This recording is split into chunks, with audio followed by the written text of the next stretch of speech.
ሰላም አለይኩም ወራህመቱላሂ ወበረካቱህ። ቤተሰብ እንዴት ናችሁ? ደህና ናችሁ ወይ? ያለው አልሐምዱሊላህ። ዛሬ እስኪ የጌማት አሰራር ላሳያችሁ ነው። ብዙ መዳን ቅመሞች ጌማት አንችልም ትላላችሁ በብዛት ማለት ነው እና ላሳያችሁ ማለት ነው። ዛሬ እዚህ ጋር ያው አሁን ነው ትዝ ያለኝ ማለት ነው። ለምን አልቀርጽም ብዬ መጀመሪያ ሳደርግ አሳያችሁ ነበረ።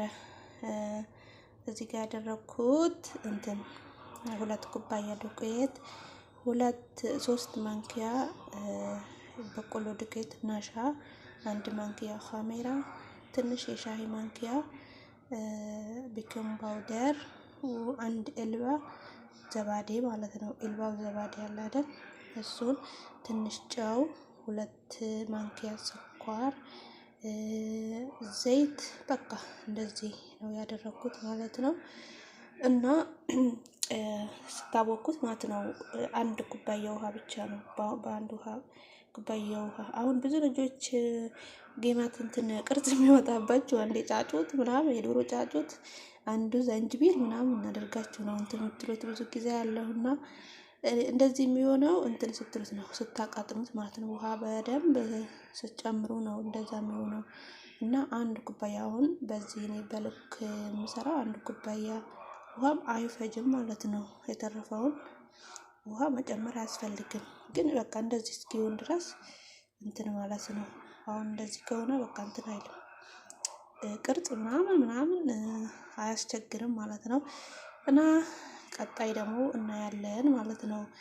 ስጠብስ ማለት ነው አሳያችኋለሁ እንዴት እንደሆነ።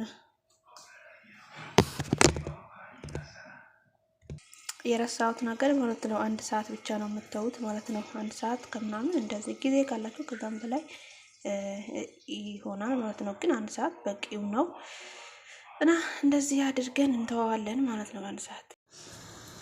ሲናሮቼን አሳያችሁ ማለት ነው። አያችሁ በዚህ ነው የምትምለው ጌማት በዚህ አያችሁ ወይ እንደዚህ ስትከለ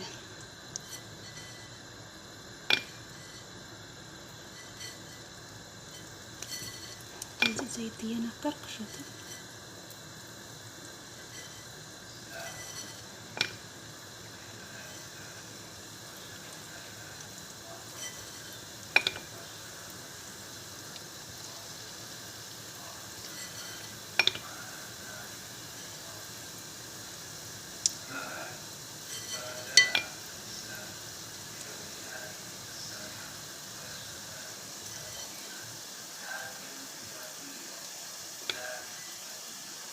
ይሄንን በጣም ለጌጥ ያደርጉ እንግዲህ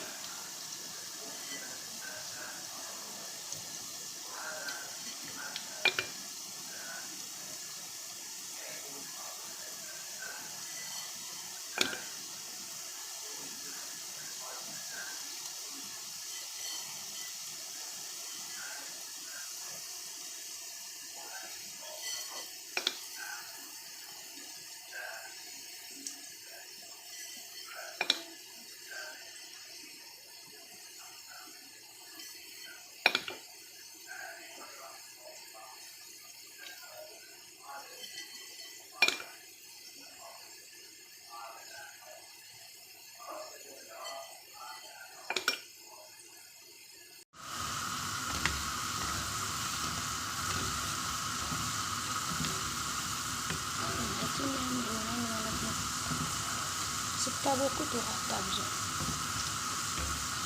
ውሃ ከበዛ ቅርጹ ምናምን ይበላሻል። ሁለተኛ ደግሞ እንትን ጌማት የምትጠብሱበት ዘይት አትቀይሩት ማለት ነው። ያኔ ሌላ ነገር አትጥበሱበት። በጌማት የራሱን የቻለ ዘይት ይገባል።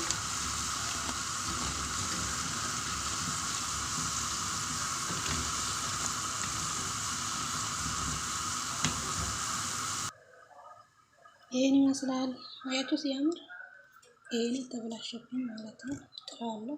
ያው እንደዚህ ቅርጹ እንደዚህ ያምራል ማለት ነው።